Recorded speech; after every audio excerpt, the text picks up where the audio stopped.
ప్రపంచంలో మీరు ఎక్కడైనా సరే ఒక నీటిలోకి తీసుకెళ్లి ఒక ఎముకని వేస్తే అది కరగడానికి చాలా కాలం పడుతుంది. నీటిలో ఎముక కరగదు పట్టాన. మీరు త్రయంబక క్షేత్రం దగ్గర ఉన్నటువంటి గోదావరి దగ్గరికి తీసుకొచ్చి ఒక ఎముకని వేస్తే చాలా తొందరగా ఎముక కరిగిపోతుంది. ఇంత శక్తి ఈ నీటికి ఎక్కడి నుంచి వస్తుందో ఎవరికీ తెలియదండి అని చెప్పాడు.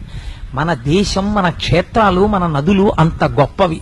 తెలుసుకోక, చేతకాక, 4 శ్లోకాలు రాకపోయినా, 2 పద్యాలు లేకపోయినా, ఓ పురాణం చదవకపోయినా, ఓ మైకట్టుకుని వెర్రికేకలేసే వాళ్ళకి ఈ జాతి వైభవం ఎక్కడి నుంచి తెలుస్తుంది?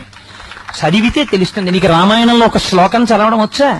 నీకు రామాయణంలో ఒక శ్లోకానికి అర్థం చెప్పడం వచ్చా? నీకు ఓం త్రయంబకం యజామహే సుగంధిం పుష్టివర్ధనం అండం వచ్చా? నీకు చేత కాదు. నువ్వు నా జాతిని, నా మతాన్ని విమర్శించగలిగిన మొనగాడివా?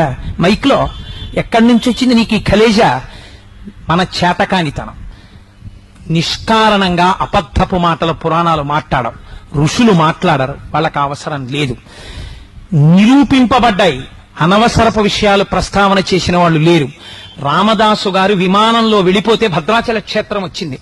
రమణ మహర్షి ఆత్మజ్యోతి కొన్ని వేల మంది చూస్తుండగా అరుణాచల శిఖరాల్లో కలిసిపోతే అరుణాచల వైభవం కనపడింది.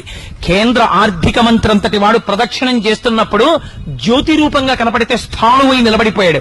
ఎంతమందికో ఎన్ని రకాలుగానో స్వామి దర్శనమిచ్చి వాగ్గేయకారుల్ని, ఋషుల్ని, భక్తుల్ని ఉద్ధరించినటువంటి మహాక్షేత్రాలు కలిగినటువంటి సనాతన ధర్మం మన ధర్మం.